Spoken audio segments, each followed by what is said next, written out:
بسم الله الرحمن الرحيم.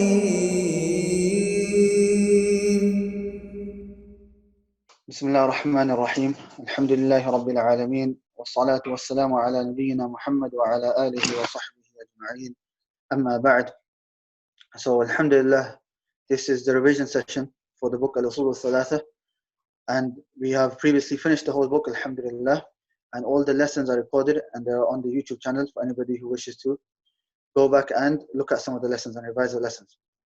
So today we're going to do the revision sessions like we normally do, which is the students who, especially those on Zoom, if they have I'll pick students and those that, and then I'll ask you guys the questions from the book, and you guys answer. Just a request for everybody to keep their mics and the video cameras off, and the sisters, I don't test the sisters in the lesson. There might be a separate revision session for the sisters, but that will be decided later, bi'idhnillah. So only the brothers will be answering. So we'll start off the first thing, which is the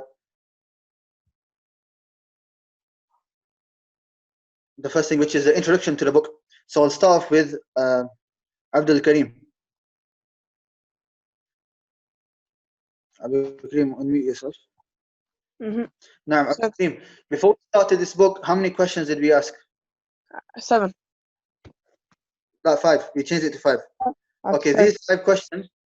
Okay, the first one was, why do we study Tawheed? What's the answer? There are 8 reasons. Number 1, Allah created us in order for us to establish Tawheed in His worship. Allah does not accept any deeds without Tawheed. Paradise has been reserved for people of Tawheed alone. Due to a personal strength of Tawheed, the reward is increased. It is a means for sins to be expiated and forgiven. It leads to constant safety, guidance, and sweetness of faith. Tranquility and happiness in the dunya can only be attained through Tawheed. And it is a means for the intercession of the Prophet sallallahu alaihi wasallam. Jameel, ahsant. Okay, we know now it's important for us to study Tawheed, but why specifically this book? Why don't I study Kitab al-Tawheed, the book of Tawheed? Why do I start with this book? This is because the ulama have advised us to study this book, and also Allah has told us in the Quran, فَاسْأَلُوا أَهْلَ الذِّكْرِ إِن كُنتُمْ لَا تَعْلَمُونَ. Ask the people of remembrance if you do not know. Jameel, ahsant. Okay, last question. How is the book split? The book is split into 5 sections. Number 1 is the 4 obligations of Surah Al-Asr, which is knowledge, acting upon it, quarreling to it, and have patience. And then after that, there's the 3 points regarding Tawheed. And then after that, there's importance of studying Tawheed, and the main part, which is the 3 fundamental principles. And then you have the conclusion at the end, which is the ending. Jameel, these are the 5 parts. Jameel, Jazakallah khair. Okay, Ridwan. No. Yes. Now, Ridwan, what are the 3 questions of the grave? Who's your Lord, who's your Prophet, and who's your religion? Jameel. And what's the fa'idah, what's the benefit of studying this book? Studying this book, learning 3 fundamental principles is so we can act upon them and answer them in the grave. Yeah, if we learn and we implement them, then inshallah we'll be able to answer the questions in the grave. Jameel. By the way, all of those who have memorized the text, put your hands up so I know when it comes to the memorization, I can test you guys.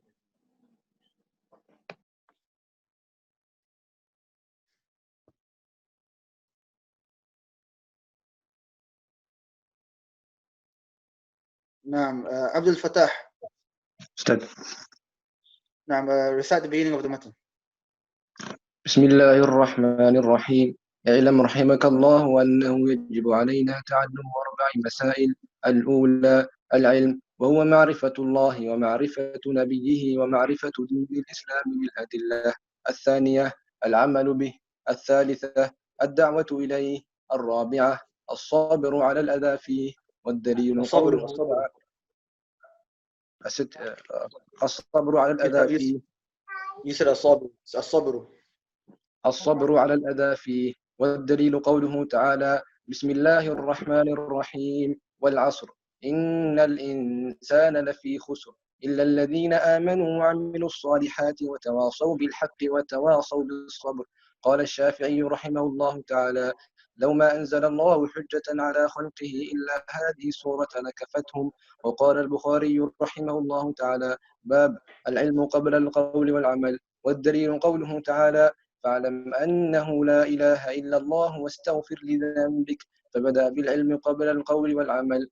اعلم رحمك الله أنه جزاك الله يجب. خير. That's fine. جزاك الله خير. Okay, Abdul Fattah, tell me, why did the author start off with the basmala? There are three reasons we said. The first is all the surahs in the Quran start with the Bismillah, except for Tawbah, and the Prophet ﷺ also used to start with the Bismillah if he wrote letters to the kings. Second reason is so that we can follow the Salaf. They used to start with the Bismillah if they wrote a book. And third is it's a means for the blessing of Allah. The blessings of Allah. Jamil, جزاك الله خير. Yeah. Okay. By the way, in this revision session, the previous revision sessions, we asked nearly everything, but because we're going through the whole book, I have to miss out certain parts and just focus on the main parts due to time. So, Amir.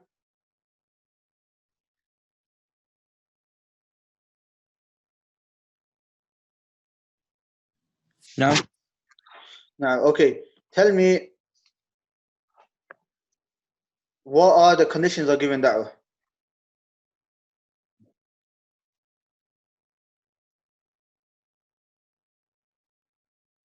Amir, you there? Assalamu alaikum, Sheikh. I just joined recently. Oh, this Amir. Amir Wangday. You there, akhi? Okay, khair. We'll ask somebody else. Maudud. Assalamu alaikum, sir. Wa alaikum assalam wa rahmatullah. Tell me the conditions for giving da'wah. The conditions for da'wah are for ikhlas, knowledge, patience, and wisdom, and to know who you're speaking to. To know the state of the people you are speaking to. Jamil. And what are the different types of patience? The patience are of three types. Patience upon the obedience of Allah, patience upon staying away from sins, and patience upon the decree of Allah. Jamil. Okay. What's the name of Imam Bukhari and when did he pass away? Imam Bukhari, Muhammad ibn Ismail al-Bukhari, rahimahullah, he was born in 194 and died in 256 AH. Jamil. So, Okay, what about Imam Shafi'i?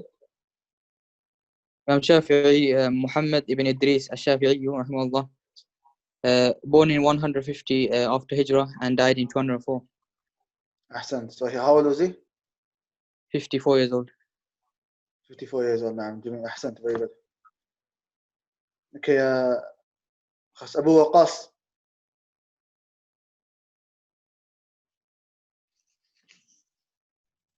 نعم.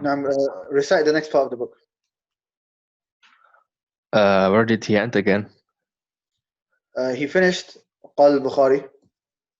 So now it's an i'lam رحمك الله. Okay, so next is اعلم رحمك الله أنه يجب علينا اعلم رحمك الله أنه يجب على كل مسلم ومسلمة تعلم هذه الثلاث مسائل والعمل بهن. لا again the other way around. اعلم رحمك الله أنه يجب على كل مسلم ومسلمة تعلم هذه الثلاث تعلم هذه المسائل. تعلم مسائل هذه المسائل. نعم. الأولى أن الله خلقنا ورزقنا ولم يتركنا هملا بل أرسل إلينا رسولا فمن أطاعه دخل الجنة ومن عصاه دخل النار. والدليل قوله تعالى: إنا أرسلنا إليكم رسولا شاهدا عليكم كما أرسلنا إلى فرعون رسولا فعصى فرعون الرسول فأخذناه أخذا وبيلا. الثانية أن الله لا يرضى أن يشرك معه أحد في عبادته لا ملك مقرب ولا نبي مرسل. والدليل قوله تعالى: وأن المساجد لله فلا تدعوا مع الله أحدا. الثالثة أن من أطاع الرسول ووحد الله لا يجوز له موالاة من حاد الله ورسوله ولو كان أقرب قريب. والدليل قوله تعالى: لا تجد قوما يؤمنون بالله واليوم الآخر يوادون من حاد الله ورسوله ولو كانوا آباءهم أو أبناءهم أو إخوانهم أو عشيرتهم أولئك كتب في قلوبهم الإيمان وأيدهم بروح منه ويدخلهم جنات تجري من تحتها الأنهار خالدين فيها رضي الله عنهم ورضوا عنه أولئك حزب الله ألا إن حزب الله هم المفلحون. أحسن, very Yeah, good. Okay. طيب. What is give me the definition of Tawheed and the 3 types of Tawheed, which each definition. The definition of Tawheed is to single out Allah in every matter which is exclusive to Him, like in lordship, worship, and in names and attributes. Jameel. And what the other question? 3 types what are the 3 are types of Tawheed? توحيد الربوبية, توحيد الألوهية, and توحيد أسماء والصفات. But I have not memorized the definition. Have a try. I just started the lessons like 2 days ago. All the lessons, the explanations. Okay, لابد. Going through YouTube now. لابد. خلاص, جزاك الله خير. Keep you up إن شاء الله. وياك. Yeah. خلاص, أبو داود.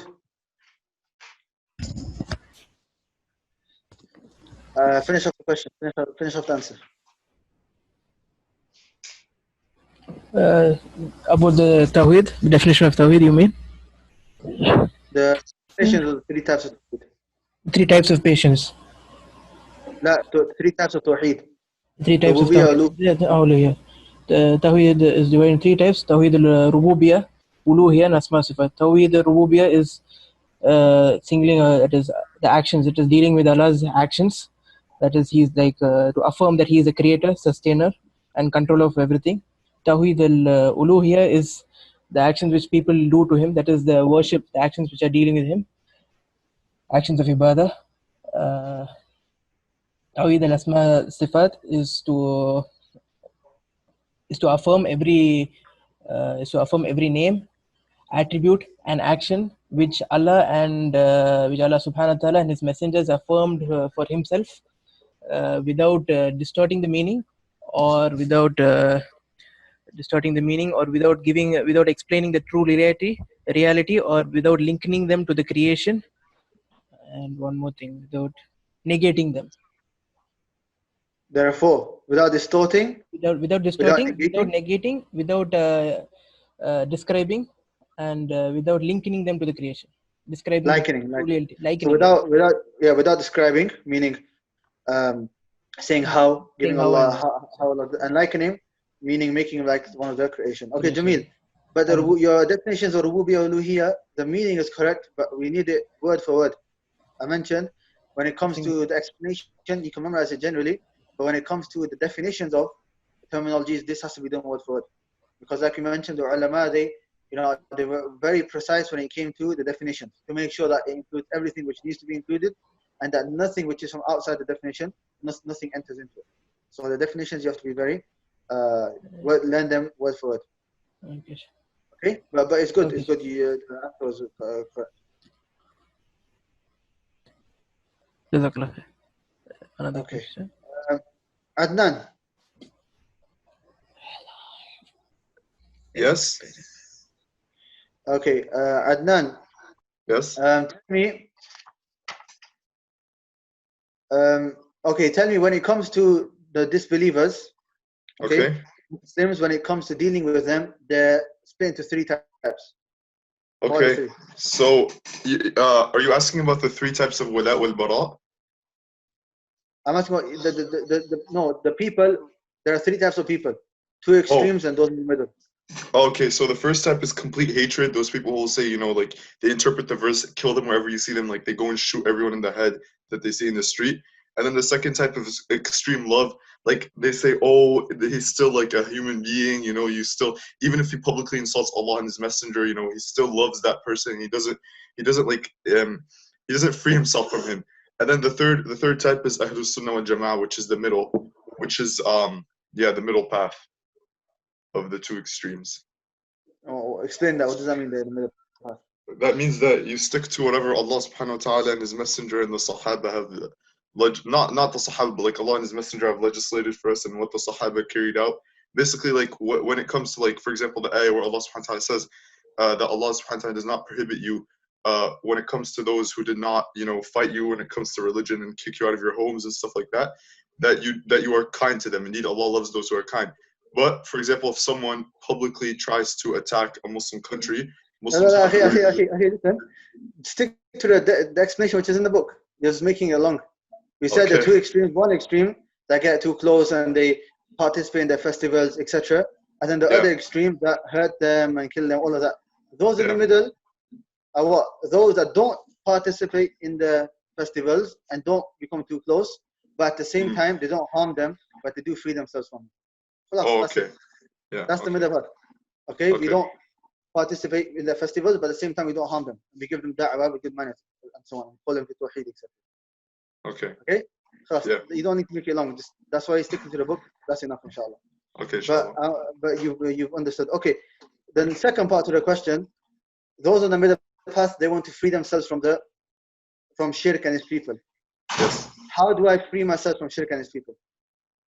By completely denouncing anything that has to do with shirk. Like, for example, that's not the answer we gave. That's not the answer we gave. Oh. We said we free ourselves with three components. Oh yes, I remember now. We free ourselves with the heart, the speech, and our actions. Right? Heart, speech, and action. Okay. Explain it one. For example, in the heart, you would dislike the action that the kuffar are doing. You dislike the fact that they're mushrikeen. In your speech, you declare that you're disagreeing with them. And in your actions, depending on the situation, you show with your actions that you don't like what they're doing. Yeah, so with the actions, you don't participate in their festivals and so on. Yes. Ahsan. Very good.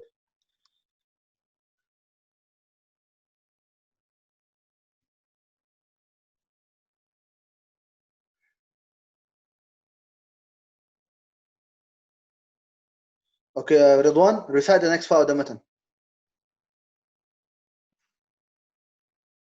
Is it from إعلم أرشدك الله لطاعتي? Yeah. Okay.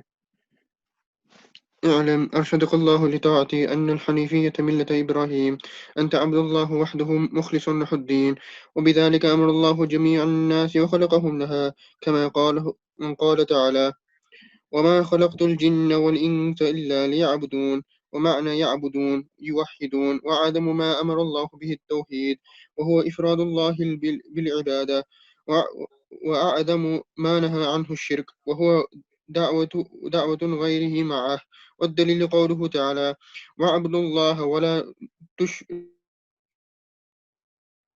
به شيئا فإذا قيل لك ما الأصول الثلاثة التي يجب على الإنسان معرفتها فقل معرفة العبد ربه ودينه ونبيه محمد صلى الله عليه وسلم ونبيه نبيه فتحة نبيه. أحسن. Okay, tell me what's the meaning of Hanifiyah? Are those on Hanifiyah those who follow Imam Abu Hanifa?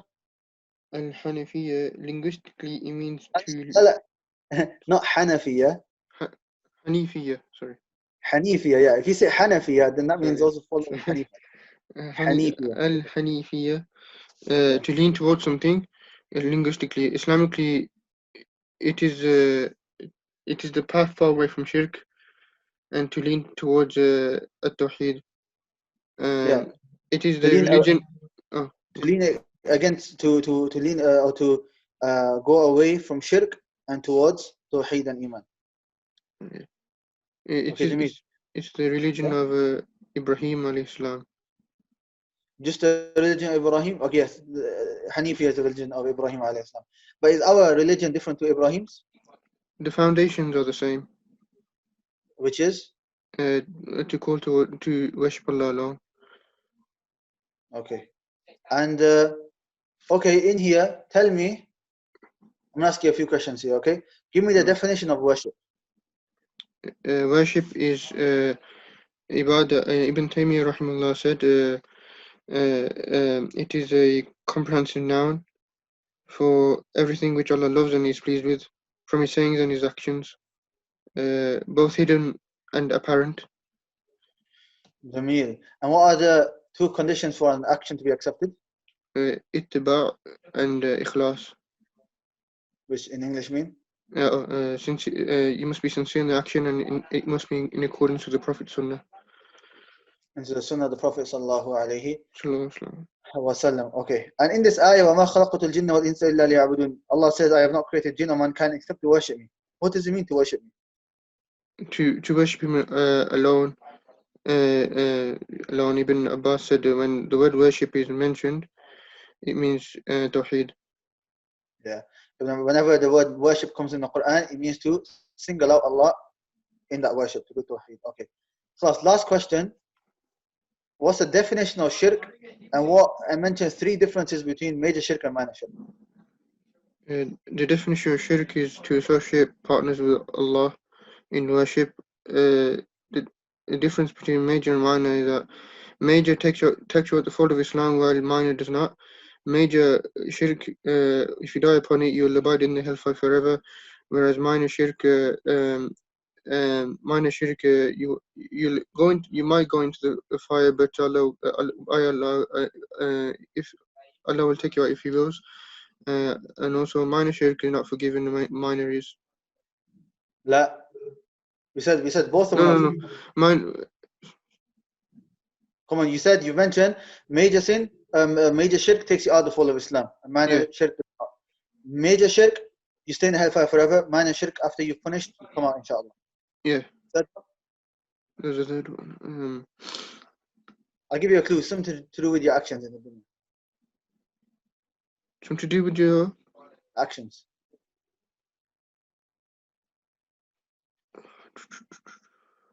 I've forgotten, Sheikh. Okay, I'll mention major shirk. You tell me the difference, okay? Major shirk, it nullifies all of the actions that you have done. It only nullifies the deed you've done. So, for example, if you prayed.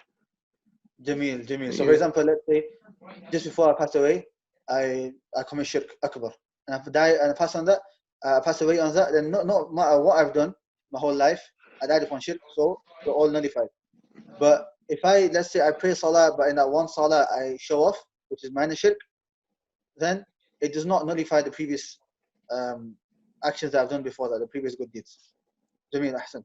And as for the definition that you give for shirk, what was it again? I said it is to associate worship with Allah, to give and worship to other than Allah. Okay, Jameel. In the book, he says, وَهُوَ دَعْوَةُ غَيْرِهِ مَعَهُ, to invoke or to associate others along with Allah subhanahu wa ta'ala. So, and that's something important. A lot of people think that shirk just means worshipping other than Allah. But it also means, it can also include those that worship Allah, but at the same time they worship others.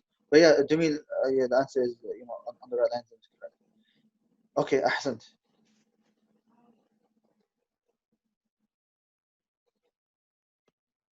Right, is this Ammar? Assalamu alaikum, Sheikh. Assalamu alaikum. I didn't realize it was you because you're called lecture meeting. Okay, recite the whole of the first asl. Oh, yeah. So now we have finished in terms of revision. The book we said split into 5 parts. Surah Al-Asr, 3 points regarding Tawheed, the importance of Tawheed and Shirk and the religion of Ibrahim. That's the 3rd one. And then the main part of the book, which is the 3 questions of the grave, and then the conclusion. We've done the first 3. Now we're on the main part of the book, which is the 3 questions of the grave. And right now, Ammar is going to recite the first question of the grave, which is regarding who is your Lord, and the answer with it. It's going to be a bit long, but inshallah, try to recite it a bit faster. بسم الله الرحمن الرحيم. الأصل الأول: فإذا قيل لك من ربك فقل ربي الله الذي رباني ورب جميع العالمين بنعمه وهو معبودي ليس لي معبود سواه. والدليل قوله تعالى: الحمد لله رب العالمين. وكل ما سوى الله عالم أنا واحد من ذلك العالم. وإذا قيل لك بما عرفت ربك فقل بآياته ومخلوقاته.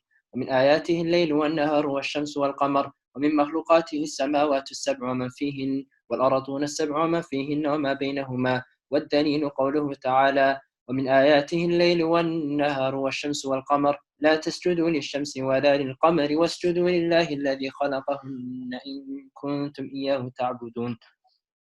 وقوله تعالى: إن ربكم الله الذي خلق السماوات والأرض في 6 أيام ثم استوى على العرش يغشي الليل النهار يطلبه حثيثا والشمس والقمر والنجوم مسخرات بأمره ألا له الخلق والأمر تبارك الله رب العالمين. والرب هو المعبود. والدليل قوله تعالى: يا أيها الناس اعبدوا ربكم الذي خلقكم والذين من قبلكم لعلكم تتقون الذي جعل لكم الأرض فراشا والسماء بناء وأنزل من السماء ماء فأخرج به من الثمرات رزقا لكم فلا تجعلوا لله أندادا وأنتم تعلمون.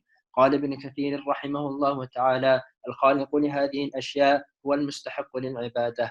وأنواع العبادة التي أمر الله بها مثل الإسلام والإيمان والإحسان، ومنها الدعاء والخوف والرجاء والتوكل والرغبة والرهبة والخشوع والخشية والإنابة والاستعانة والاستعاذة والاستغاثة والذبح والنذر وغير ذلك من أنواع العبادة التي أمر الله بها كلها لله تعالى. والدليل قوله تعالى: وأن المساجد لله فلا تدعوا مع الله أحدا. فمن صرف منها شيئا لغير الله فهو مشرك كافر. والدليل قوله تعالى: ومن يدع مع الله إلها آخر لا برهان له به فإنما حسابه عند ربه إنه لا يفلح الكافرون. وفي الحديث: الدعاء مخ العبادة. والدليل قوله تعالى: وقال ربكم ادعوني أستجب لكم إن الذين يستكبرون عن عبادتي سيدخلون جهنم داخرين.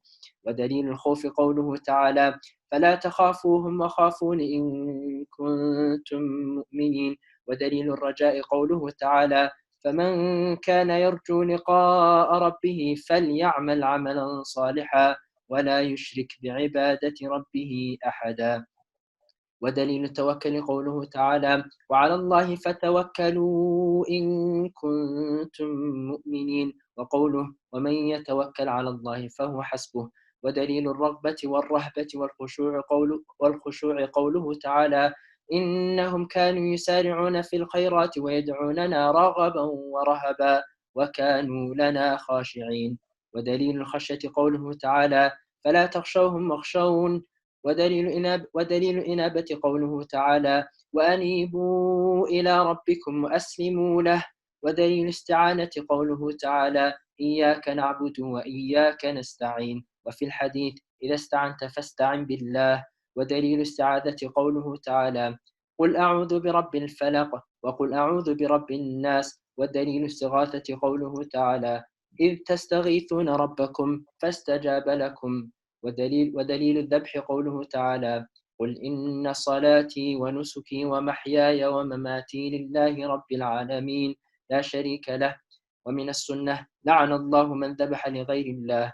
ودليل النذر قوله تعالى: يوفون بالنذر ويخافون يوما كان شره مستطيرا. جميل أحسنت. very good very good. خلاص عمار, tell me regarding tell me what's the meaning of the word Rabb, Lord. What's the meaning of it? The word Rabb means the nurturer, the one who gives victory, the one who guides, and is the most befitting name to use for when a person is calling to Allah. Jamil, but I think you missed a few things up. The creator and the provider. Jamil, so say it again. Rabb means it means nurturer, the creator, the provider, the one who gives victory, and the one who guides, and is the most befitting name to use when a person is calling to Allah. Jamil, ahsant. Very good. Khlas, and last question for you.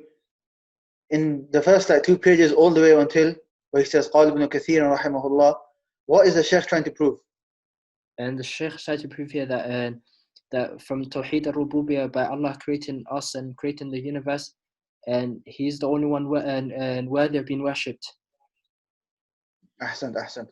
And okay, class, there's one more. I know I said last one more. So the previous question was, the author is trying to use the rububiyyah of Allah to prove his uluhiyyah. Okay, the author also mentions the signs of Allah. The signs of Allah are two types. What are the two types of signs of Allah? And there's legislative signs from the Quran, and there's universal signs such as the stuff that are created, for example, the sun, the moon, the night and day and so on. Okay, Jazakallah khair. Very good.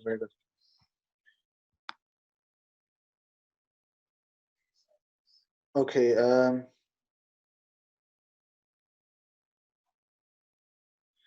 now Musa. السلام عليكم أستاذ.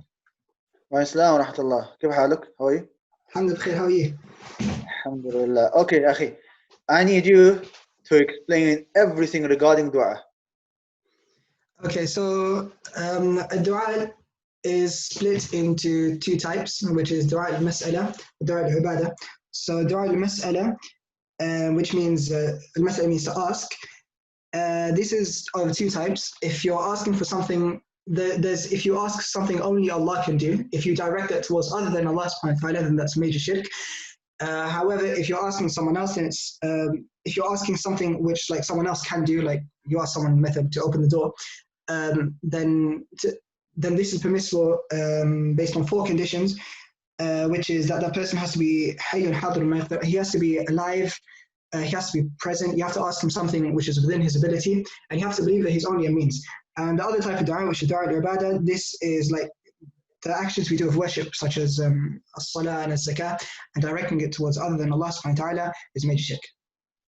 Ahsant. Okay, the last condition that you mentioned regarding when it's allowed to ask a person for help, etc., which is the means. When it comes to people have, they have different beliefs when it comes to means. What are these 3 different beliefs? So firstly is Ahlul Sunnah wal Jama'ah. We take what Allah subhanahu wa ta'ala has legislated as means and we use those. And then there's some people who take which Allah subhanahu wa ta'ala has not legislated to be a means, but they still use those. And that is minor shirk. And then there's those people who believe that the means themselves actually benefit and they cause harm, and that's major shirk. Okay. The first one you said, Ahlul Sunnah wal Jama'ah, you could say that, but you could say the people of Tawheed for the first one, that's better. So those who affirm Tawheed, they use that which Allah subhanahu wa ta'ala has made a means, and they believe that Allah is the one who actually gives the benefit or harm, and this is just a means. And the second is using that which Allah has not made a means. And the last one is believing that the means itself is the brings the harm or the benefit. Jamil. Last part to this question, the means, there are 2 types of means which are allowed. Those which are legislated, which we find from the Quran and Sunnah, and those which are proven. Give me an example of legislated. Legislated such as would be like using Allah subhanahu wa ta'ala's names as a means. That's a means in dua, maybe. But also like reciting Quran, like some of the Sahaba, they were Surah Fatiha. When somebody's ill, or doing ruqyah. Okay, yeah. Okay, and the other type of means? The ones which are proven, like from medicine. Medicine, etc. Jamil, very good. Okay, Jazakallah khair. Wa iyyakum.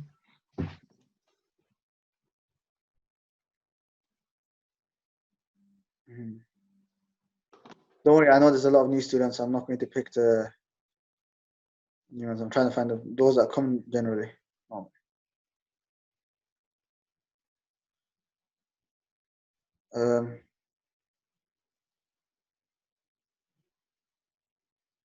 Okay, Abdul Karim. Assalamu alaikum. Okay, slaughtering. Okay, slaughtering. What's the ruling on slaughtering? There are 3 states. Explain it. Or slaughtering is split into 3 types. So slaughtering is split into 3 types. The first type is slaughtering for like Eid and Aqiqah, charity, and then there's other times where you What's the ruling on that? What's the ruling on that? That one's permissible. Okay. And then there's a second one which is slaughtering out of love for Allah, and this is allowed, but if it is done for other than Allah, like for example the jinn or the dead, and then this is prohibited and it's major shirk. And the last one, which is permissible, is slaughtering for guests or business services, and that's permissible. Okay, the first one is slaughtering. It's done for Allah. It's like ibadah. For example, on Hajj or on Eid, you slaughter for Allah. That one you're rewarded for. The last one, doing it because guests are coming or just to eat, that's permissible. The one which is shirk is where you slaughter for other than Allah, but as like a worship or out of veneration, etc. That for other than Allah is major shirk. Okay, what about fear? What's the different types of fear? So you have fear, which is the fear of the one who you are worshipping, and when you have complete obedience to him. So to have fear, give this to somebody else, then this is major shirk. And then That's one for Allah. yes, yeah, that's one for Allah. And there's another one which is natural fear. This is permissible, fear of a fire or an animal or some etc. And then after that's permissible. And then there's the last one which is prohibited. It's like despairing of the mercy of Allah subhanahu wa ta'ala. That's one example. What's the other example? For the That's prohibited fear. Prohibited fear, despairing from the mercy of Allah. There was another example that we gave. I don't seem to remember it. Following the creation and doing something haram. Yeah, so for example, obedience to the creation, which is disobedience to the creator. Yeah. So if somebody says, don't pray, otherwise I'm going to hit you. Okay. Like that, okay? Alright, Jameel, ahsant. And, okay, well, last question for this part. I'll ask,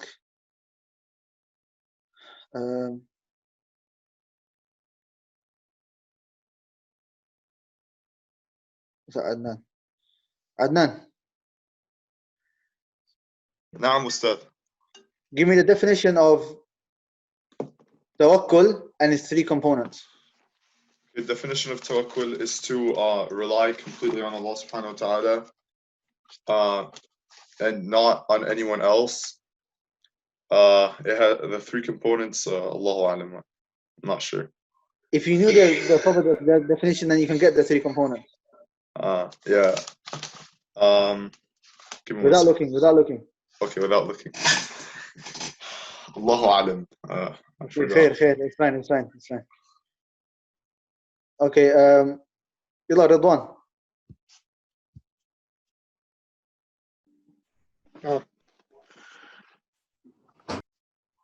Yeah, go on. Tawakkul. Shall I say the linguistic type too? Go on, yeah. If you want. Linguistics to rely upon something. Islamically, it is a true reliance upon Allah, to trust Him while taking the necessary means. Okay. Yeah. The three components are truthfulness, to be truthful when you depend upon Allah, confidence in Allah, and that you believe, you're confident that He will fulfill His promise, and taking the necessary means. Okay, Ahsan, very good.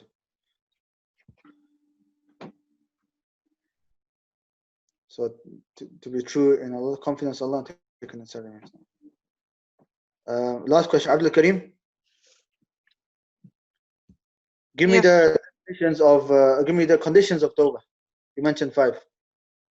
Okay. So number 1, the person has to stop committing the sin which he's doing. Okay. And then number 2, after that, he has to feel regret of committing that sin. Number 3, he has to make an intention to never return to it. Or I don't know if any fourth one. Fourth one, you do this sincerely for Allah. Okay.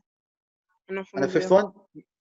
The fifth one is that you do it within the time that is permissible for forgiveness, which is before the sun rises from the west. The west, naam, and before death. Before the soul reaches the neck. Okay. Yalla, Abdul Karim, recite the next asl, al-asl thani. So we finished the first question of the grave. Now move on to the second question of the grave.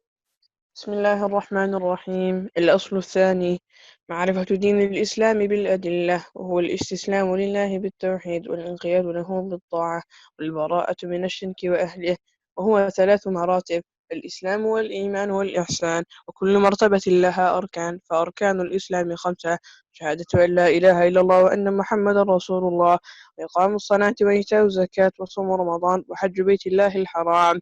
ودليل الشهادة قوله تعالى: شهد الله أنه لا إله إلا هو والملائكة وأولو العلم قائما بالقسط، لا إله إلا هو العزيز الحكيم. ومعناها لا معبود بحق إلا الله، لا إله نافيا جميع ما يعبد من دون الله إلا الله، مثبتا العبادة لله وحده لا شريك له في عبادته، كما أنه ليس له شريك في ملكه.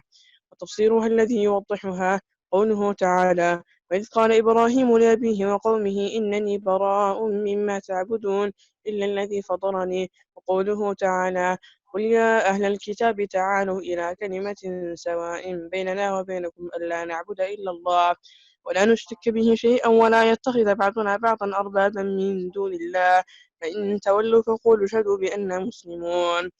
دليل شهادة أن محمدا رسول الله قوله تعالى: لقد جاءكم رسول من أنفسكم عزيز عليه ما عنتم حريص عليكم بالمؤمنين رؤوف رحيم. ومعنى شهادة أن محمدا رسول الله طاعته فيما أمر وتصديقه فيما أخبر واجتناب ما عنه نهى وزجر، وأن لا يعبد الله إلا بما شرع.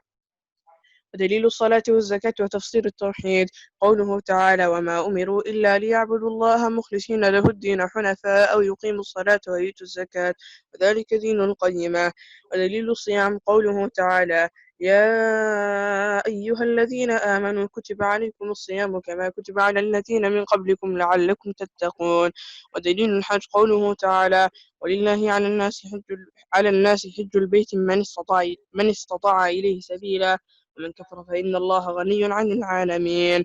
المرتبة الثانية الإيمان، وهو 79 شعبة، أعلاها قول لا إله إلا الله، وأدناها إماطة الأذى عن الطريق، والحياء شعبة من الإيمان، وأركانه 6: أن تؤمن بالله وملائكته وكتبه ورسله واليوم الآخر والقدر خيره وشره. والدليل على هذه الأركان 6 قوله تعالى: ليس البر أن تولوا وجوهكم قبل المشرق والمغرب ولكن البر من آمن بالله واليوم الآخر والملائكة والكتاب والنبيين. ودليل القدر قوله تعالى: إنا كل شيء خلقناه بقدر. المرتبة الثالثة الإحسان، ركن واحد، وهو أن تعبد الله كأنك تراه فإن لم تكن تراه فإنه يراك. والدليل قوله تعالى: إن الله مع الذين اتقوا والذين هم محسنون. وقوله تعالى: وتوكل على العزيز الرحيم الذي يراك حين تقوم وتقلبك في الساجدين. وقوله تعالى: وما تكون في شأن وما تتلو منه من قرآن ولا تعملون من عمل إلا كنا عليكم شهودا إذ تفيضون فيه. الآية. والدليل من السنة حديث جبريل المشهور عن عمر رضي الله عنه قال: بينما نحن عند رسول الله صلى الله عليه وسلم ذات يوم إذ طلع علينا رجل شديد بياض الثياب شديد سواد الشعر لا يرى عليه أثر الصف ولا يعرفه منا أحد، حتى جلس إلى النبي صلى الله عليه وسلم فأسند ركبتيه إلى ركبتيه ووضع كفيه على فخذيه وقال: يا محمد أخبرني عن الإسلام. قال رسول الله صلى الله عليه وسلم: الإسلام أن تشهد أن لا إله إلا الله وأن محمدا رسول الله، تقيم الصلاة وتؤتي الزكاة وتصوم رمضان وتحج البيت من استطعت إليه سبيلا. قال: صدقت. فعجبنا له يسأله ويصدقه. قال: فأخبرني عن الإيمان. قال: أن تؤمن بالله وملائكته وكتبه ورسله واليوم الآخر وتؤمن بالقدر خيره وشره. قال: صدقت. قال: فأخبرني عن الإحسان. قال: أن تعبد الله كأنك تراه فإن لم تكن تراه فإنه يراك. قال: فأخبرني عن الساعة. قال: ما المسؤول عنها بأعلم من السائل. قال: فأخبرني عن أماراتها. قال: أن تلد الأمة ربتها وأن ترى الحفاة العراة العالة رعاء الشاة يتطاولون في البنيان. قال: ثم انطلق فلبثت مليا ثم قال لي: يا عمر أتدري من السائل؟ قلت: الله ورسوله أعلم. قال: فإنه جبريل أتاكم يعلمكم دينكم. أحسنت very very good. اللهم بارك. Okay, Ridwan. Okay, Ridwan. We know that religion is 3 levels: Islam, then Iman, and the highest is Ihsan. The first Islam, what's the definition of Islam? It is الاستسلام بالله بالتوحيد, to submit to Allah with Tawheed. الإسلام لله. إسلام لله بالتوحيد, to submit to Allah with Tawheed. Say that again. الاستسلام. الاستسلام لله بالتوحيد, to submit to Allah with Tawheed. والبراءة من الشرك وأهله. No, that's wrong. والانقياد له بالطاعة, to submit to Allah in all of His laws. والبراءة من الشرك وأهله, to be free from shirk and the people of shirk. أحسن. Okay. Islam has 5 pillars, right? The first is the kalima, salah, zakat, fasting, and hajj. Okay, ahsan. Okay, the La ilaha illallah, this has certain conditions. We mentioned 8. What are these conditions? Just say the word, you don't have to explain it. Okay. Al-ilm, knowledge, al-yaqeen, certainty, al-sidq, truthfulness, love the shahada, submission, acceptance, ikhlas, and to disbelieve in everything that is worshipped besides Allah. Yeah. Is that 8? I think so, yeah. I wasn't counting. Did you mention truthfulness? I think so. Sidq? Okay, so yeah, that's fine. Those who have Zoom, it's on the screen now. Knowledge, then certainty, then sincerity, truthfulness, love, submission, acceptance, and disbelief in everything other than Allah subhanahu wa ta'ala. Okay. Believing about the Prophet ﷺ, you have to believe 4 things. Good one. To believe in everything that he came with, we must obey him. We must obey him in everything he's ordered. Am I saying right? Yeah. We must believe in everything he came with. It's not the same order as the book, but it's fine. Okay. We must stay away from what he's prohibited, and we must only worship Allah according to His Sunnah and not innovate. Yeah, according to His Sunnah. So we believe in the order that you mentioned. We believe. Actually, in the book, the first thing is we do everything which the Prophet has commanded us to do. We believe in everything which He has informed us. We stay away from everything which He has prohibited us. And lastly, we only worship Allah through what He has legislated. Ahsan. Okay, very good. Somebody else.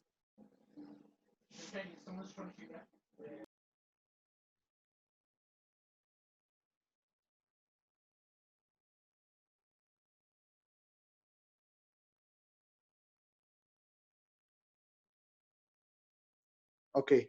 There's instead of me scrolling down, anybody who wants to answer the questions, just put your hands up, inshallah, and I'll pick you guys. So the next one, Abdul Fattah. Okay, Abdul Fattah, give me the definition of Iman. The linguistically means believing with contentment, and Islamically means 5 components instead, which is to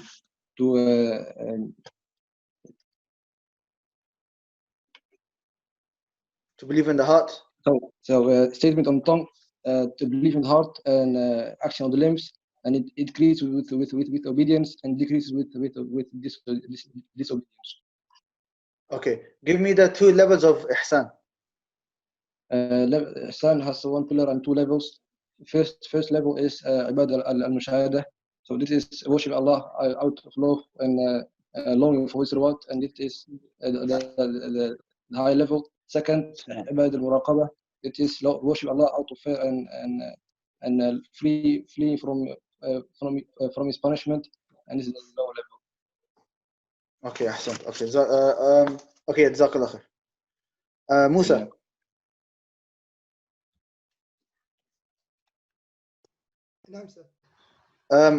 Believe when it comes to Iman, there are 6 pillars. Okay, yes. The first pillar is believing in Allah subhanahu wa ta'ala. There are 4 things we have to believe regarding Allah. What are they? So 3 types of tawheed. So al-uluhiyya, ar-rububiyyah, isma wa sifat, and also in al-wujud, that He exists. He exists. Okay. And how do we prove this? We mentioned how many ways? 4. No. Mention them. Those 4 ways. The first one is the intellect, as in one knows that, as in something can't come out of nothing. As when we look at the creation, we know that we know that it has to have a creator, and all the evidence points towards Allah subhanahu wa ta'ala. The second way is the senses. Like if someone's stranded in the middle of the desert, they're gonna call out towards Allah. They're gonna raise their hands. They're gonna look at the sky. And they're gonna call out towards the creator. The third is the fitrah, the innate disposition that everyone's born with towards the creator. And the fourth is through the scriptures, through the Quran. We can tell that we can prove Allah subhanahu wa ta'ala's existence. Ahsan. So these are 4, right? You mentioned 4? 4. Okay, yeah. No, ahsan. Okay. Last question for you. Okay. Qadr, there are 4 levels that we have to believe regarding Qadr. Just mention the names. The first? Writing, knowledge, writing, will, creation. Knowledge, writing, will, and creation. Will, creation. Okay, khalas. All right. I'll ask you one more question. Mention some benefits from Hadith Jibreel. Okay, so in the beginning, when the traveler comes and he sits with the Prophet ﷺ, we can learn from that the etiquettes of a student with his teacher, that he should sit close to him, he should wear good clothes, he should address him in a respectful manner. And then after that, then we have the Prophet ﷺ teaching us our deen. After that, we have the Prophet ﷺ shows us that it's okay to say, Allahu A'lam if we don't know. From what he mentioned, from what he mentions about أَن تَلِدَ الْأَمَةُ رَبَّتَهَا, we can learn 3 things, and those are changing roles in society, an increase in slavery, and the last one was the increase in disobedience to parents. No. These are 3 things that we learned. These are 3 different opinions regarding the meaning of that part of the hadith. Oh, okay. Okay. So it means one of them. Which one the scholars differ exactly what it means? Okay. And then after that, also the Prophet when he says أَن تَلِدَ الْحُفَاةُ الْعُرَاةُ إِلَى آخِرِهِ, that's another sign of his nubuwah, because Allahu A'lam, but I think that's something. Prophet, because he prophesied it. Okay, last thing regarding this hadith, there are 6 proofs. Okay, from the benefits we learn that there are 6 rights. Okay, from this hadith. What are these 6 rights of a student? So the rights that you have upon your own self, the rights you have upon your books, the rights you have the place you learn, the rights of your teacher, the rights of your colleagues, and the rights of knowledge itself. Okay, Jazakallah khair. Yeah. Okay, Siraj.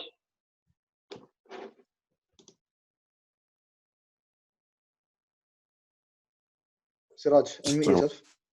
No, Islam. We mentioned this. Now, this isn't in the book. This is something extra that I added. But I mentioned, Sheikh Usaymi mentioned 4 etiquettes of when asking a question.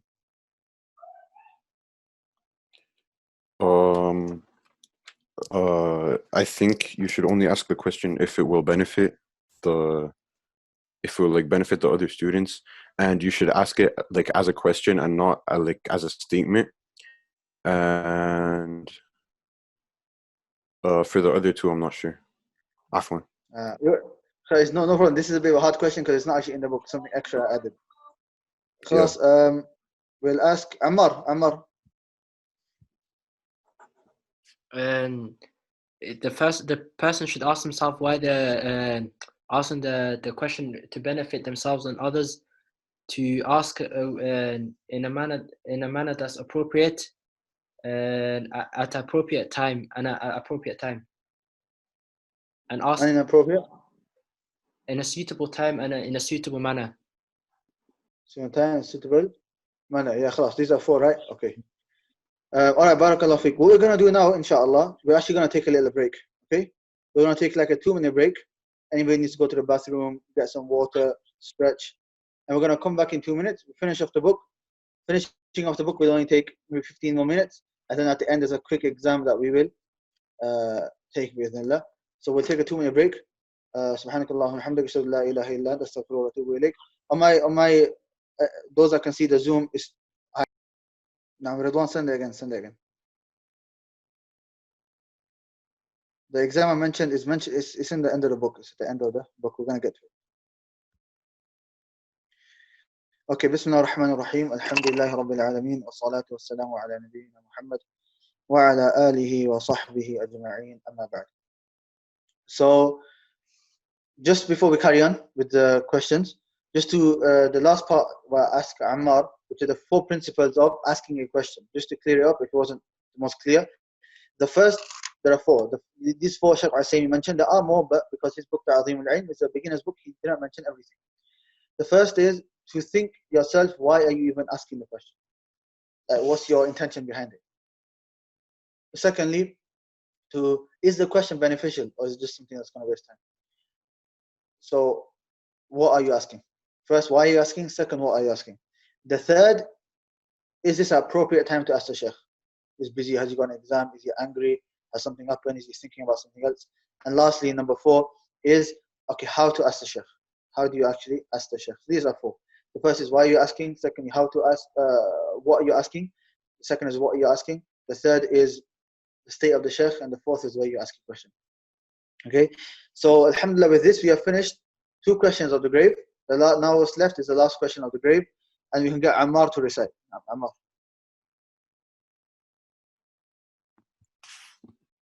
بسم الله الرحمن الرحيم. أصل الثالث معرفة نبيكم محمد صلى الله عليه وسلم، وهو محمد بن عبد الله بن عبد المطلب بن هاشم، وهاشم من قريش، وقريش من العرب، والعرب من ذرية إسماعيل بن إبراهيم الخليل عليه وعلى نبينا أفضل الصلاة والسلام. وله من العمر 63 سنة، منها 40 قبل النبوة، و23 نبيا رسولا، نبئ بإقراء، وأرسل بالمدثر، وبلده مكة. بعثه الله بالنذارة عن الشرك ويدعو إلى التوحيد.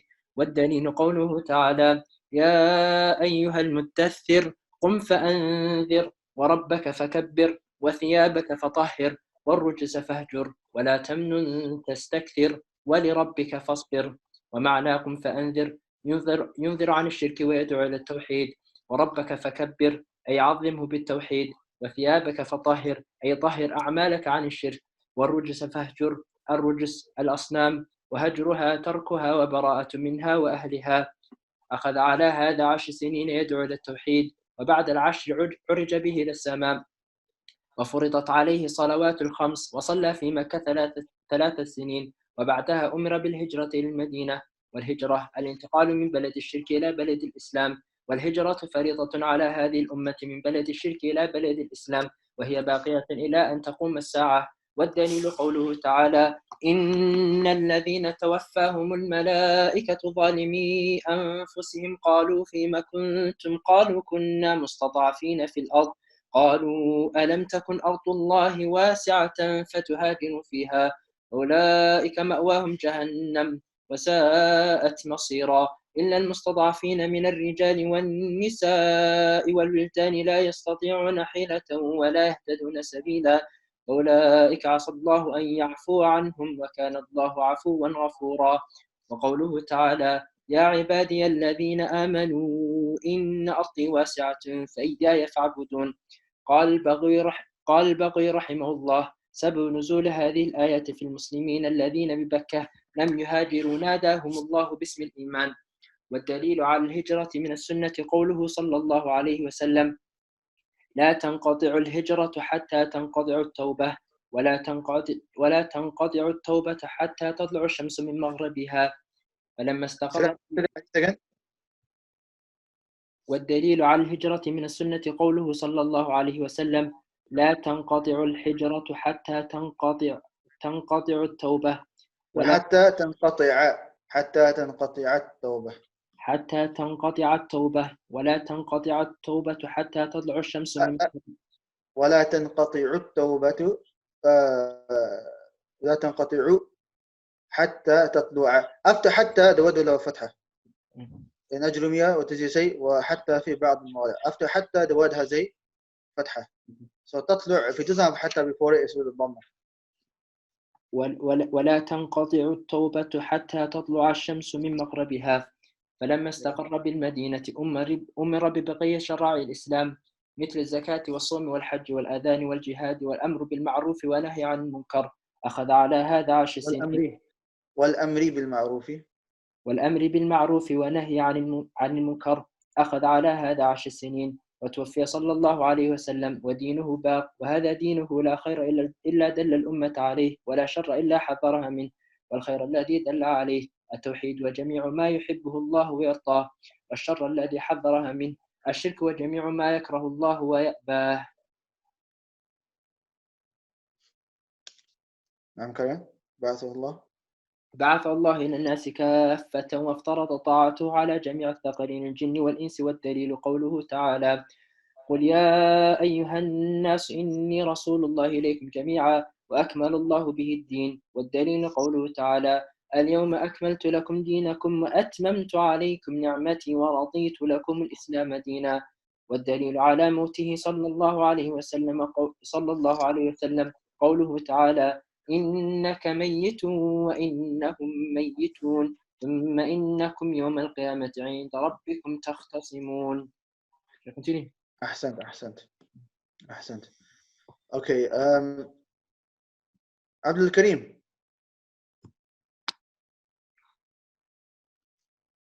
السلام عليكم أستاذ. السلام ورحمة الله وبركاته. Okay, tell me what you know about the Prophet sallallahu alaihi wasallam. So all we know is that his name is Muhammad, and his father's name is Abdullah, and his grandfather is Abdul Muttalib, and his great grandfather is Hashim, and then he comes from the lineage of Quraysh, and that they come from the Arab, and the Arab came from the offspring of Ismail, who's the son of Ibrahim, the Khalil. Oh. And Prophet how long was he alive? He was alive for 63. Okay, how many years in Medina, how many years in Mecca as a prophet? He stayed 13 years in Mecca, and he stayed 10 years in Medina. 30 years in Mecca, 10 years in Medina. Okay, what's the difference between a prophet and a messenger? There's two opinions. The first one is that a prophet he received revelation, but he's not told to go out on one. But a messenger he hasn't received he's received revelation and he's told that to go on one. And the second one was that how that the prophets that they have to follow the law of the prophet, the messenger who's before them, but the messengers they come with new laws. The messengers come with new laws. Ahsan. Okay. Tell me, what are the three different meanings of the word hijrah? So the three meanings of the word hijrah. Okay. Yeah. So there's hijrah when migrating. Do you mean the types of hijrah? Yeah. So there's hijrah from Mecca to Medina, but after Mecca was conquered, then the Prophet said that there's no hijrah after this day. And then there's hijrah from a land of shirk to a land of Islam. A land of shirk is when you can't practice your religion properly. The majority are non-Muslims, or you can't perform like your Jum'ah prayers, or in your masajid you can't perform your salat, and The also symbols of Islam. Huh? The symbols of Islam. You can't perform the symbols of Islam. Yes, the symbols of Islam. So that's when you have to migrate.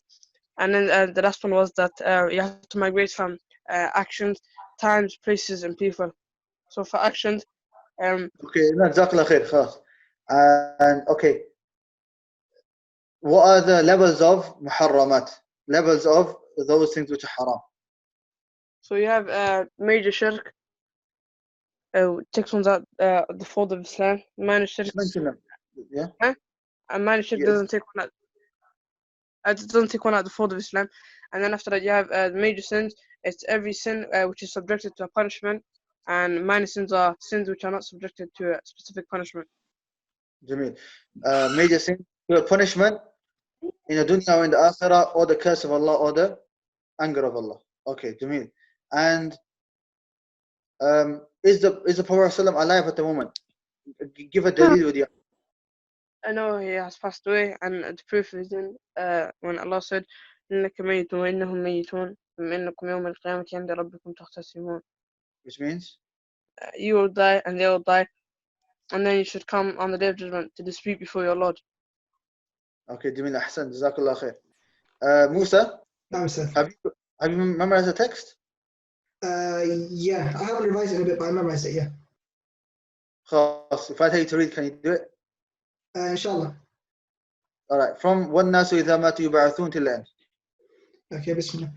والناس إذا ماتوا يبعثون والدليل قوله تعالى منها خلقناكم وفيها نعيدكم ومنها نخرجكم تارة أخرى وقوله تعالى والله أنبتكم من الأرض نباتا ثم يعيدكم فيها ويخرجكم إخراجا وبعد البعث محاسبون ومجزيون بأعمالهم والدليل قوله تعالى ليجزي الذين أساءوا بما عملوا ويجزي الذين أحسنوا بالحسنى ومن كذب بالبعث كفر والدليل قوله تعالى زعم الذين كفروا أن لن يبعثوا قل بلى وربي لتبعثن ثم لتنبؤن بما عملتم وذلك على الله يسير وأرسل الله جميع الرسل مبشرين ومنذرين والدليل قوله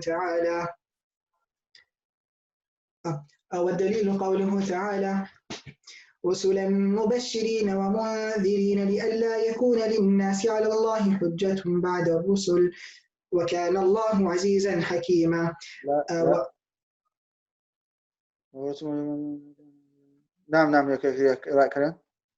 وأولهم نوح عليه السلام وآخرهم محمد صلى الله عليه وسلم وهو خاتم النبيين لا نبي بعده ودليل قوله تعالى ما كان محمد أبا أحد من رجالكم ولكن رسول الله وخاتم النبيين وكان الله بكل شيء عليما والدليل على أن أولهم نوح قوله تعالى إنا أوحينا إليك كما أوحينا إلى نوح والنبيين من بعده وكل أمة بعث الله إليها رسولا من نوح إلى محمد صلى الله عليه وسلم يأمرهم بعبادة الله وحده وينهاهم عن عبادة الطاغوت والدليل قوله تعالى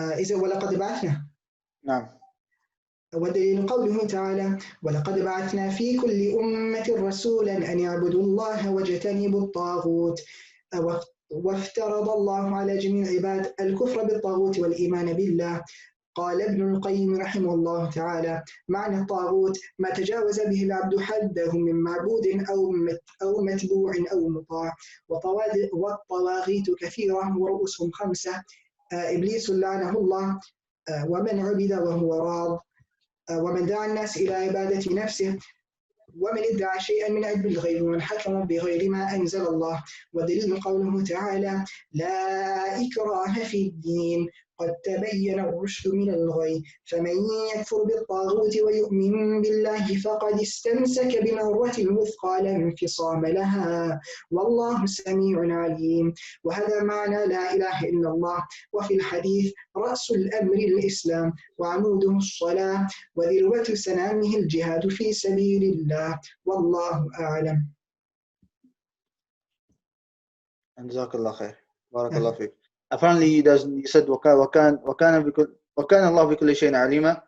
The surah of apparently you said it and there's Islam and Tibida. على كل حال no problem إن شاء الله. بارك فيكم.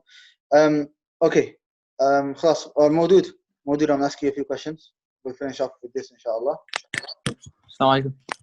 Islam. Okay. Who is the first prophet? First prophet is Adam alayhi salam. First messenger. Nuh alayhi salam. Last prophet. Muhammad sallallahu alayhi wasallam. Last messenger. Muhammad sallallahu alayhi wasallam. Are you sure? Is there a difference between prophet and messenger? There is a difference. Yes. There is a difference. Yeah. If there's a difference, why you mention the same name twice?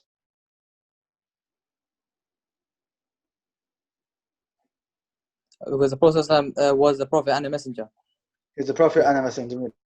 And we mentioned a qaida. Every messenger is a prophet, and every prophet is a messenger. Okay. Messenger. We mentioned something regarding ruling by other than what Allah subhanahu wa ta'ala has legislated. This is 2 types, which are? So there's major kufr and minor kufr. So the major kufr is if the ruler believes that law is better than or equal to Allah's law, then this is major kufr. That takes him out of Islam. But if he rules other than Allah because of worldly desires or for worldly benefit, then this is minor kufr. But in his heart, he doesn't believe that it's better than Allah's law.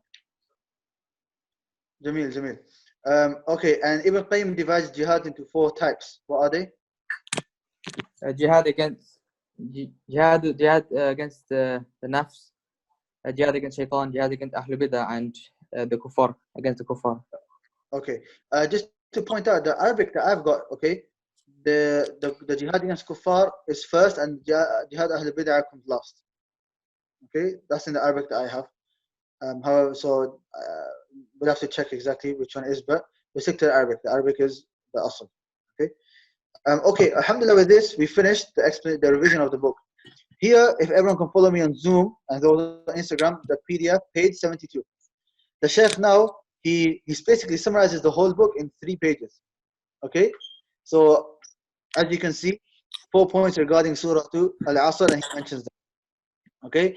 And then he mentions, and also on the left, you can see the introduction in like the pink color, or was it light orange or peach. I know there are some people that are very picky with colors, but yeah, in this color, there are the introductory questions. And then the 3 points regarding Tawheed, and then the summary of the principles and definitions of Tawheed and Shirk. So Tawheed linguistically, Islamically, Rububiyyah, Uluhiyyah, Asma wa Sifat, what's Shirk? Then the 3 questions. Obviously, this is very, the Shaykh has summarized it a lot. So look, who is your Lord? How do you know your Lord? Knowing his ayat, the types of worship, the ruling or directing any worship to other than Allah. He summarized it. So if you want to have a really quick revision, then you just read this and see if you can. The Shaykh will like give certain questions which will give like an indication to the rest of what's mentioned in that part of the book. So you just try to answer it yourself, and you think, oh, you know what, I don't know this, then you go back to that page. So instead of going through 70 pages, you just go through this. And then here is the conclusion, and also Taghut as definition of Taghut. I didn't ask that, but it's there in the part of the book. Like I said, we can't mention everything in this revision session. We're going to go through this quick exam that the Shaykh has mentioned at the end. Now with this, the brothers who I've been asking today, all of you can unmute your mics if you wish, unless you have background noise in the back. So Musa, Ridwan, Adnan, you can all unmute it. Ridwan, I think you might have background noises, so make sure that there's not any. Okay, khalas, it's fine. I can't hear anything. So anybody who wants to answer, I'm gonna ask the question just to save time. The first person to speak, just answer the question, okay? Number 1, the author of the 3 fundamental principles is Muhammad ibn Sulaiman al-Tamimi, Muhammad Abdul Wahhab, all of the above. What's the answer? All of the above. All of the above. Second. Yeah, All of the second. above. Second. You said it 3 times, you're 100% sure. I think it's 3. Okay, go on, Ridwan, explain why 3. Oh. That's true. No, Okay. The I just answer, remember. to this question, I just remember you saying that Muhammad ibn Sulaiman, they put that on the some of the books as well. Ahsant, yeah. See, that's not fair. I give you extra information privately. Okay, the answer is the 3rd, all of the above. The author of the book, his name is Sheikh Muhammad ibn Abdul Wahhab, but his whole name is Muhammad ibn Abdul Wahhab ibn Sulaiman al-Tamimi. Now, what some people do is that some people hate the name Muhammad ibn Abdul Wahhab. So sometimes when they print a book, what do they write? They take out his father's name and they just put the grandfather's name and then his tribe. And this is, you see this a lot in with the ulama. Ibn Taymiyyah, for example, that's not his name. That's his, I think, 5th grandfather or something. Okay, and you'll see this with many other people. They attribute them to their granddads. So just so people don't see the book and say, oh, it's by Muhammad Abdul Wahhab, and I don't want. Okay, I'm not going to read the book. They've put the name of another who's got a background noise.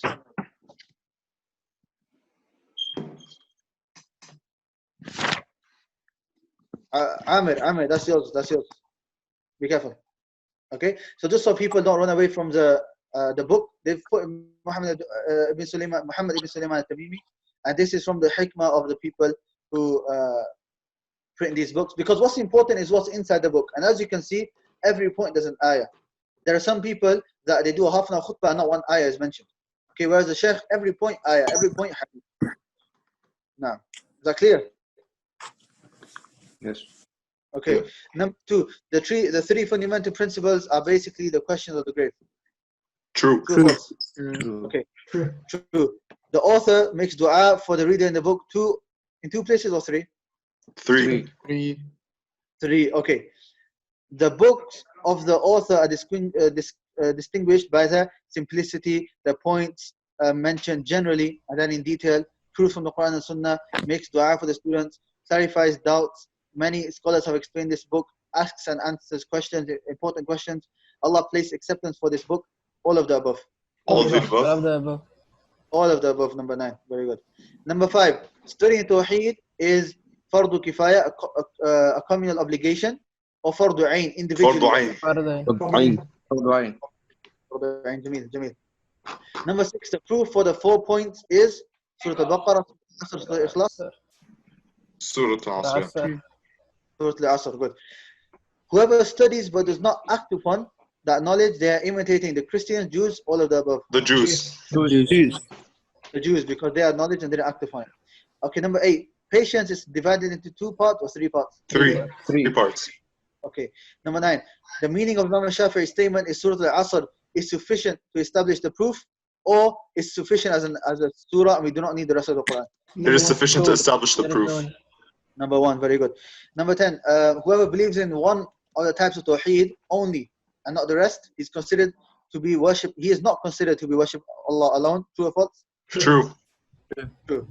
Number 11, freeing oneself from shirk and his people is done by heart, speech, action, by freeing oneself from the actions and the people doing them. All of the above. All of the above. All of the above. Now, misguided scholars resemble Jews. Christians. Oh, wait. Aren't Christians misguided worshippers because they don't have ilm and they put into practice that which they do not know? Ahsan. I've got the Arabic with me. In the English is not as clear, but in terms of scholars here, we mean those who have knowledge. Okay, so yes. So for this answer, it will be the Christians because they don't have knowledge. Okay, misguided worshippers are Christians. the Christians because they worship but without knowledge. Okay, what are the types of dua? Two types. 2 types. Dua ibadah, dua al-masala. What is the correct belief regarding with regards to the worldly means? Allah facilitates them at the end of the day. Able to reach Regards to the worldly means. Okay, the question might not be as clear, but we could say the worldly means is that we believe that it is only a means, and we only use that which Allah subhanahu wa ta'ala has made a means. What are the 4 conditions for seeking help from people? He needs to be alive, he needs to be present, he needs to be capable of doing the thing that you're asking for, and you need to believe that he's only a means. Ahsan. Number 17, the meaning of La ilaha illallah, Allah is able to create. There is no God but Allah. There is no creator besides Allah. There is no deity worthy of worship and truth except Allah. 4. Number 4. Also good. 18, unity of religions, meaning it doesn't matter what religion you can be Christian, that's all fine. Well, major sin or disbelief? Disbelief. Disbelief, yeah, because Islam has come and abrogated everything else. Number 19, what are the 4 general evidences with proof that the existence of Allah? Through the intellect, through the sense, through the fitra, and through the creation. So, say that again? Fitra, intellect, senses, and creation. Wahi. No, the last one's not creation. الوحي. Sorry. الوحي. Yeah, legislation. Wahi, good. Okay, do angels have hearts? Yes. Everything's yes. SubhanAllah, it says yes twice, huh? Imagine the answer was no. Okay. What is the relationship between Aqidah and Tawheed? Tawheed this is the fundamental pillar of Aqidah. Aqidah is more general. Tawheed is... Tawheed is the fundamental pillar of Aqidah, right? Okay, that's one answer. What did the other brother say? Aqidah is more general and Tawheed is particularly dealing with Allah, and Aqidah is the 6 pillars of faith it includes. Okay, Jameel. That's the more accurate answer. Aqidah is more general, and Tawheed is the main part, it's the main pillar, but it's a part. The better answer to say is a part of the Aqidah, because Aqidah is believing in all the 6 pillars of Iman and also some other subjects as well. And from the pillars of Iman, the first one is Allah, and Tawheed is singling out Allah. So so Aqidah is more general and Tawheed is more specific, but it is the most important. Now, what are the pillars of Iman? To believe in Allah, Believe in Allah. His books, His messengers, the His angels, messengers. the last day, and the Qadr, whether it be good or bad. Okay, this one, Ammar, what is Taghut? Anything. And anything that's been taken out of his boundaries, whether it's followed, worshipped, or obeyed. Okay, next one, Ridwan. To single out Allah with managing the universe and sending down rain is from Tawheed, Rububiyyah, Uluhiyyah, Asma' wa Sifat. Rububiyyah. Rububiyyah. Okay, who are the brothers again? Right, Abu Dawood. The greatest obligation is being dutiful to the parents. All of you. False. It's false. True or false? False. False. Ahsant. The worst sin, adultery, zina. False. False. Okay, this one, Abu Dawood. Whoever rejects the resurrection has fallen into major sin, minor kufr, major kufr. Major kufr. Major kufr, because he's disbelieving one of the pillars of Iman. Okay, Musa, what's the definition of hijrah? But give the hijrah mentioned in the book. الانتقال من بلد الشرك إلى بلد الإسلام, going from a place of shirk to a place of Islam. Okay, that's the one mentioned by the author in the book.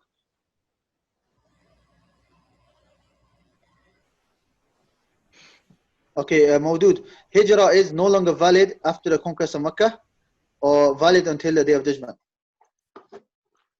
It's valid until the Day of Judgment, but you can't do hijrah from Mecca to Medina, because the Prophet said la hijrata ba'da al-fath. Ahsan, very good. But the answer here is number 2. But you explained it more, which is correct. Okay, because the hijrah we're talking about here is the hijrah that we just give the definition of, not the Makkah to Medina. Number 3, directing any type of worship to other than Allah is major shirk. Major shirk. Ridwan, what's ihsan? Ihsan is a high level of Islam. It has two levels, higher and lower. Okay, khalas. Okay, we understood. We brought it to 2 levels. Okay, what the Prophet said in the hadith. Number 32, according to the hadith, what is the head of affair, the supporting pillar, and the highest peak, Mawdud? Head of the affairs is Islam. The Amud is Salah, and the highest peak is Jihad fi sabilillah. Okay, very good. Adnan. Yes. What is the meanings of the slave girl will give birth to a mistress? So the ulama, they gave 2 main definitions. The first definition they gave is that daughters will start to disrespect their mothers because they are the mistress and the mother is a slave. They're still ordering them around and treating them like they're their slaves.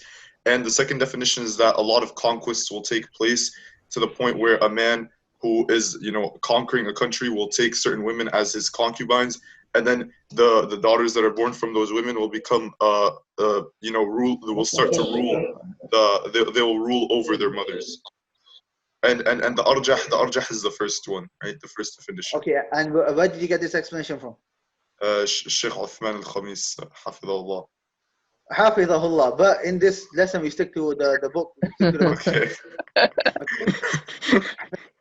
Huh?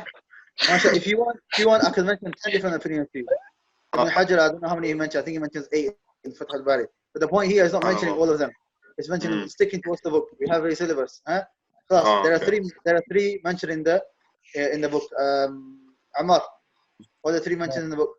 Increase of disobedience to parents, and increase in slavery, and the changing of roles within society. Yeah, so these are the 3. So being disobedient to the parents, like the brother mentioned, having more slaves, and there's different explanations. One is what the brother said, the other is the one I mentioned previously, but mainly more slaves. And the third is that what did you say in English? Inqilab al-ahwal. And changing of society, changing of roles within society. Now, changing of roles in society. So the weak will become in charge, and the foolish will become in charge, and so on. Now, okay, Adnan. Yes. Which act of worship was obligated on Laylatul al-Mi'raj? Prayer, right? Prayer, ahsan. Okay, I've got a question. Subhanallah, I've noticed there's actually quite a few differences between the Arabic and the English. In the Arabic, I'm going to ask this to This is for Musa. Okay? Musa in the Arabic, he says, Al-Mi'raj is the Prophet ﷺ going from Mecca to Bayt al-Maqdis, going to Masjid al-Aqsa. That's Mi'raj. Is that correct or no? No, that's Isra, because, that's Isra. Ahsant. I remember doing this with Sheikh Haytham. We did it and we were confused with Sheikh. Is this meant to be a trick question or? Yeah. So Isra means to travel at night. So that's Prophet going from Mecca to Masjid al-Aqsa.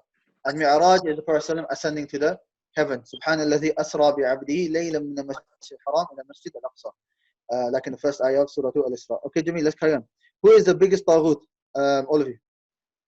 Shaitan. Shaitan. Iblis. The one who's worshipped with, and he's the one who's worshipped, and he's say that Radiya. The first one is Shaitan. That's the first one, and then the other five come. The other four come. Okay. Musa, give me an example of these three. Taghut, which is worship, followed and obeyed. Okay, so al-ma'bud, it can be like a stone, an idol, or even a person if they're pleased with it. Al-matbu' can be a scholar who's giving, who's misguiding people, and you follow him. And a muta' can be a leader who's ordering you to disobey Allah subhanahu wa ta'ala, or anyone, and then you obey them. Okay. The next two questions, everyone can answer. The questioning in the grave is only the body, only the soul, or the body and soul, or metaphorical? Only the Body soul. and soul. Body and soul. Soul only. Body and soul. اختلفوا I'm العلماء. not sure. Oh, really? So, but that's not one of the options. We have options. Only the body only, on the soul only, the body and soul, and metaphorical. So would it be safe to say the body and soul because the ulama have differed? لا I'm saying اختلف العلماء, talking about you guys. Oh. I would say that it's only the soul because once you're dead, your soul has departed from your body, and Okay, والله أعلم. But the soul returns back to the body. I'm sorry. The soul returns back to the body, no, for the questioning. On the day of judgment, right? Oh. For the questioning. I think it's three. Okay, خلاص.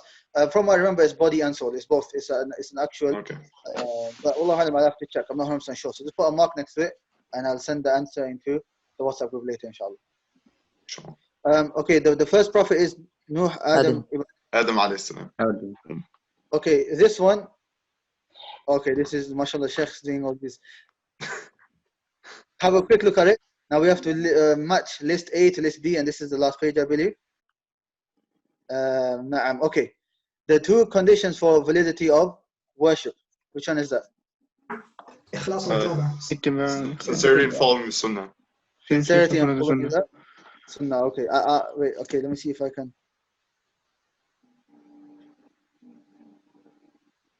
Yes. Okay. That's no. No. Okay.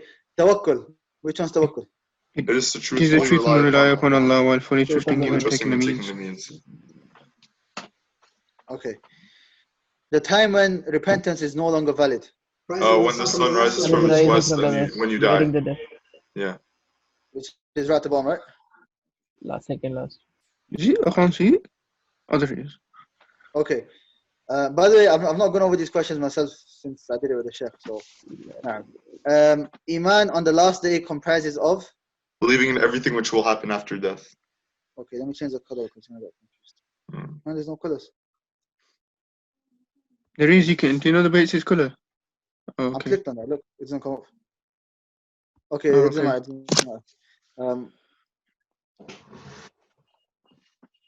Okay. Iman. It is faith with the tongue, belief in the heart, action with the limbs, increase and decrease. Tawheed Islamically means to single out Allah with worship, right? Singling out Allah. Singling Allah in every unique quality of His. Okay. Tawheed Uluhiyah. Oh, it's to single out out Allah in His actions such as absolute creation. No, that's all. Single out Allah with worship. With worship. No, sorry. There you are. Oh, خلاص, who's doing that? Is that Ammar? Who's the one with the red? Okay, is that me? Okay, okay. So, Uluhiyah, this is singling Allah with worship. Okay. Levels of the religion, that's right. Islam, Iman, Ihsan, yeah. Okay. Islam is defined as submitting to Allah, submitting to Commitment to Allah, Allah through Tawheed, Tawheed, yeah, Freeing obeying yourself from Allah, shirk. and from shirk and freeing people. yourself from shirk and people. right at the bottom, yeah. Fear. Khashya. It is fear based on knowledge. Based on fear knowledge, based on knowledge of greatness. Okay, where is it? Now, It's in the middle. So, this one, yeah. Okay. yeah. The three fundamental principles relate to Questions of the grave. Questions of the grave. Okay. Hanifiya. Path towards Tawheed and away from shirk. Towards Tawheed and far from shirk. Nah. Where is that? Yeah, I don't see it. It's below fear based on knowledge. Oh. أيوة نعم نعم نعم. Oh, okay. This one, yeah? Okay. And lastly, Tawheed al-Rububiyyah. Seeing Allah in His actions. Yeah. Seeing out Allah in His actions. Singling out Allah in His actions, yeah. This one now. Okay. Wait, so this where did this line come from?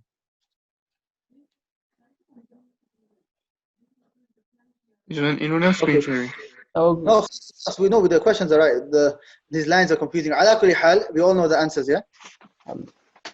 Everyone's understood. And inshallah, it's mostly understood. And alhamdulillah, with this, okay, how do I, no. Okay, alhamdulillah, with this, we finished the revision of Usūl Thalāthah. The only question is 39, which I believe is number 3, but I'll just make sure. So, Assalamu alaikum wa rahmatullahi wa barakatuh.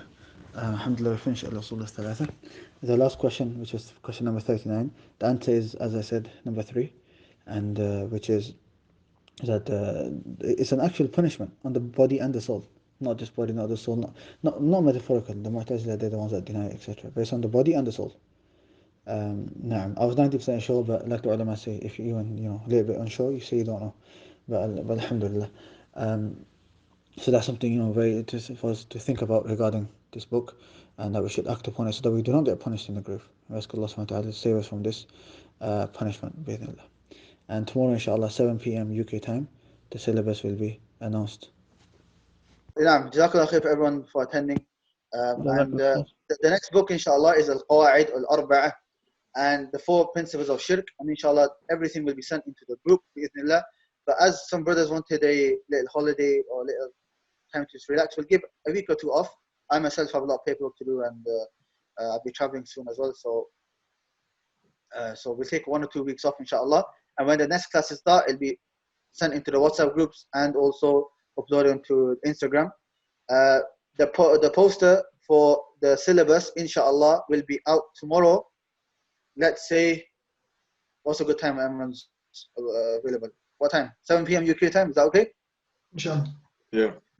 7 p.m. UK time, tomorrow, inshallah, will the rest of the syllabus is 7 books. Usūl Thalāthah is the first book, and we've done that. So 6 more books, inshallah. From then, Qada Arba'in and Nawiyya, and a few others. And inshallah, tomorrow you'll find out. We'll stop here, inshallah. Subhanallah. Ashhadu an la ilaha illa ant. Astaghfiruka wa atubu ilayk. Any questions quickly?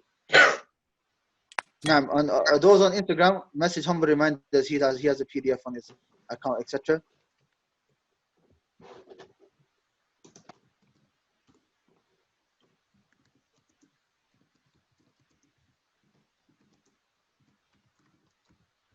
Naam, regarding the ijaza, everyone message me. Everyone who's memorized, message me. And from the sisters who have memorized, message the admin in charge, and inshallah we'll sort it out. Al-Isra is traveling from Makkah to Masjid al-Aqsa, and Mi'raj is from Masjid al-Aqsa to the heavens.